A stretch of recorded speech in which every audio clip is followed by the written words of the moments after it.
Good afternoon, folks. I'm meteorologist Ross Mumal here with a quick kind of First Coast News weather update. We got a lot going on here tonight, tomorrow, and really throughout the rest of the week. Big changes on the way. Big transition period over about the next 36 to 48 hours as well, as we're tracking a very strong cold front making its way across the deep south here this afternoon and this evening. That will eventually bring some rain to the First Coast here over about the next 12 to 18 hours. And then a significant cool down is going to be on the way, especially by Thursday, Friday, and into the weekend. So again, I'm Ross Mumal. I've got my guy Andy working all the bells and whistles behind the camera. So let's just get into it here now this evening. So strongest line of showers, downpours, even a few isolated thunderstorms, pretty much from Dothan down to Panama City there. And this is all going to be headed towards Tallahassee within the next several hours. A little bit of lightning there, primarily just off the coast of Panama City, but overall, most of these storms aren't really packing a punch.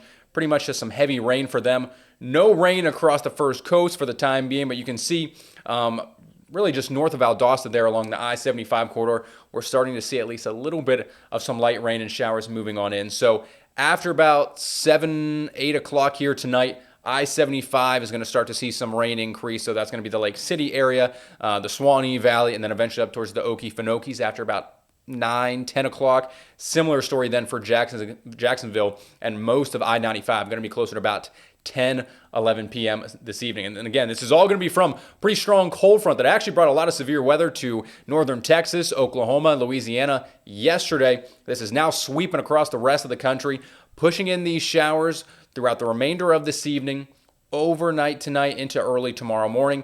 That eventually clears out then by about midday tomorrow, and then some pretty cold air sweeps its way in by late tomorrow night and then throughout the day on Thursday. So we'll get to the colder air here in a second. Let's just time it out here for the rest of your night tonight. As I mentioned, 8, 9, 10 p.m., I-75 starting to see some of those showers begin to roll on in.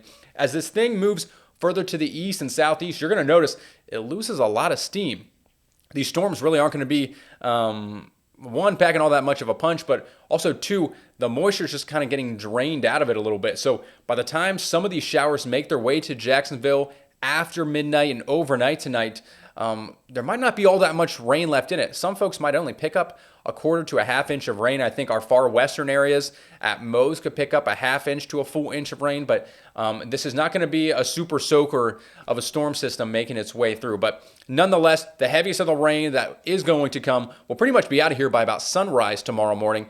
And then we're going to just continue to kind of see some clouds and some light showers lingering around through the morning commute before everything pretty much clears on out then by lunchtime. And then your afternoon is looking much drier and also going to be a little bit breezy as well. So just hour by hour for your Wednesday tomorrow. Temperatures in the morning, mid-60s. Still going to see some of those light showers and rain, drizzle kind of lingering around.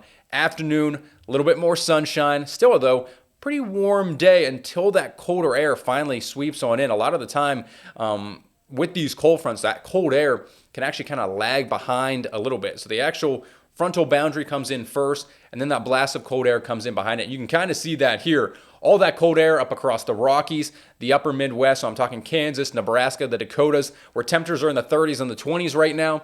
That's eventually going to work its way down towards us. We're not going to see temperatures that cold. It's going to moderate out a little bit by the time it reaches this far to the south and southeast, but we are going to be experiencing cooler temperatures and fairly breezy conditions as well. So throughout tomorrow, we're going to notice a wind shift from the southwest in the morning to the northwest in the afternoon and evening once that front swings its way through. Sustained winds anywhere from about 10 to 20 miles per hour, gusts upwards of about 25. And then as you head into Thursday, Friday, even really the first half of Saturday, I'd say, winds still going to be pretty strong out of the west-northwest, anywhere from 20 to 25 miles per hour peak winds, and will be very, very windy if you are a boater and you're headed out on the intercoastal or just offshore there. Winds over the water is going to be very, very cool, or very, very strong, I should say, but also cooling down those sea surface temperatures just off the coast as well. So cooler air blowing on in by Thursday. Morning low is going to be in the upper 40s Thursday morning. Highs then only topping off in the mid-60s. So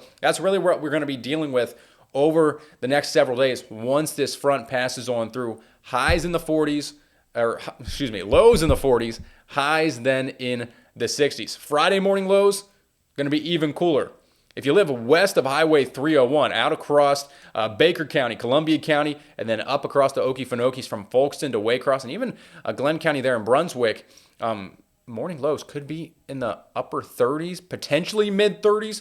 So we might be talking about our first frost of the year for some of those areas. Now, the closer you live to the coast and to the beaches, those morning lows going to be closer to about the mid to upper 40s. So a wide variety of morning low temperatures here through the end of the week and into the weekend. By Friday afternoon, probably going to be our coldest day of the week. Highs are going to struggle to get out of the low 60s. You factor in the winds. I've talked about that 15 to 25 miles per hour out of the northwest. Real field temperatures are probably going to be feeling like the mid to upper 50s for a lot of us. So it is going to be a very chilly, cold end to the week here. Good news, though, no rain in the forecast for the end of the weekend. So tonight and tomorrow morning is pretty much our only chance of rain over the next 7 days. After that, high pressure builds in. All this cooler and drier air brings really just a lot of sunshine and dry skies for the foreseeable future. And again, that's going to continue through the weekend. So for any college football fans, man, we got a full slate as well. Beautiful weather for all of the SEC and ACC games across or around the First Coast. We got Florida, Georgia, and Florida State all playing at home this weekend. Kickoff in Gainesville at noon against Ole Miss on Saturday. Kickoff temperature is going to be in the mid-60s there. Upper 50s for the Dogs going against the UMass Minutemen up in Athens come 12:45 Saturday afternoon. And then Tallahassee, kickoff temperatures there, 1:30 in the low to mid-60s. So beautiful weekend. It's going to be on the chillier side, but I like to think that's football weather here across the First Coast, especially now that we're working our way into the middle of November, which means we're only, 9 days away now from Thanksgiving. So let's get you a little tease at what we're looking at for next week, your Thanksgiving, your forecast, Black Friday forecast, and really just kind of the outlook of what things are trending towards for the holiday next week and your holiday weekend. So overall, warmer than normal temperatures are expected. Our average high right now is about 71, 72 degrees. We're likely expecting temperatures in the mid to upper 70s by the middle of next week. So expect a warmer Thanksgiving, potentially some rain. I think the best chance to see some wetter weather is going to be just off to our north. So here comes our big cool down through the end of the week. You see that big glob of just kind of cooler colors, those greens, those blue, even a little bit of some lake effect snow trying to work in across the mid-Atlantic from West Virginia up into Pennsylvania and New York. So big blast of cool air there. That kind of then sweeps its way out. We get a big ridge of high pressure building in, and that will slowly allow those temperatures to warm back up. So mid to upper 70s return by Monday and Tuesday and even into Wednesday of next week. And then here comes a cold front across the Ohio and Tennessee river valleys. That looks to stall out just to our north. So for now, I think we'll be dry in Jacksonville, and most of the First Coast will remain dry for Thanksgiving. But if you have any travel plans just to the north of Jacksonville, could be seeing some rain. So I'm talking about Atlanta, Nashville, Knoxville, Louisville, Kentucky, Asheville, North Carolina could even see some rain. But overall, warmer temperatures for Jacksonville for Thanksgiving, drier weather. If you're traveling, here's a quick look at your way too early Thanksgiving travel forecast.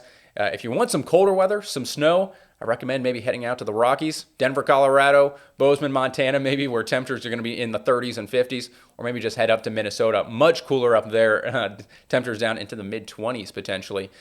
So much colder across the west and northwest and the Pacific coast of the United States.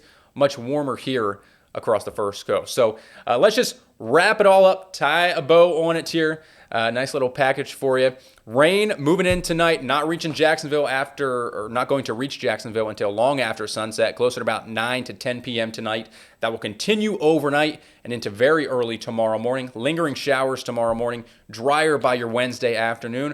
And then the rest of the forecast is pretty easy peasy, lemon squeezy. Lots of sunshine, drier weather, colder temperatures. Lows going to be down into the low to mid 40s starting Thursday. That will continue through the weekend. Highs also in the low 60s. So break out the sweatshirts, the sweaters, the sweatpants, maybe even a knit hat for some of those morning dog walkers out there before we finally start to warm back up into the 70s by early next week. Again, I'm meteorologist Ross Mumal. quick little weather update here for you for the rain tonight and the big cool down on the way for First Coast News Plus.